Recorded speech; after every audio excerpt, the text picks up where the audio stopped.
Isa dito sa gagawin natin sa stator. So ito lang yung gagawin nyo. Ito yung winding niya ng kabilaan. So ibig sabihin itong dalawa. Itong dalawa oh. I-remain nyo yan. Yan. So ito yung tatanggal yung isa. At ang ground. So ang ground ngayon, tatanggalin mo rin dyan sa pagkakahinang. Yan ay pagdudugtong mo dito sa dilaw. Kasi itong dilaw, diretso na yan dito. Ito na yan. Yan. Yung dilaw na yan.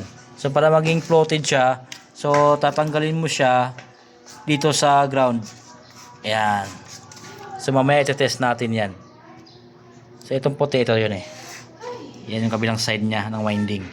So paikot lang yan, paikot. So dito sila nagtatagpo. Ayan.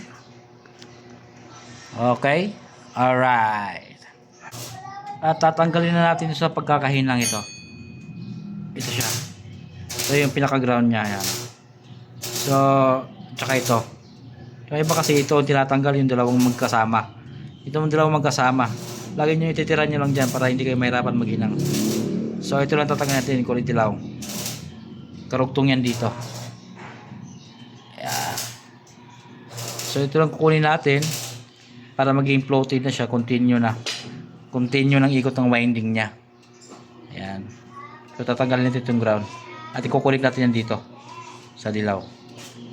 Alright? Alright. So bago nyo magawa yan, so kailangan nyo itong soldering paste, soldering lead, tsaka soldering iron. Ayan. So para matanggal natin yan ng maayos. Ayan. Ito. Itong ground niya, tsaka itong ito. Itong magkarugtong dalawang winding.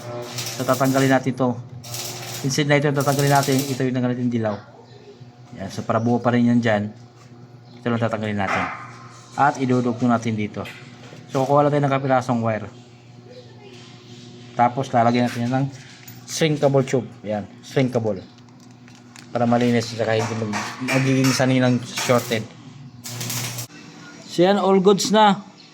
So ito yung galing dito sa yellow wire. Yan, so tinanggal ko siya dito sa pagkakainang. Dinugtong ko, ilikot ko sa unang winding, pangalawang winding, pangatlo dito, dinugtong ko siya rito. Yan. So nagputol ako ng kapirasong wire na abot dito. Yan, ikot-ikot ko dyan. Yan. So kakapit na natin.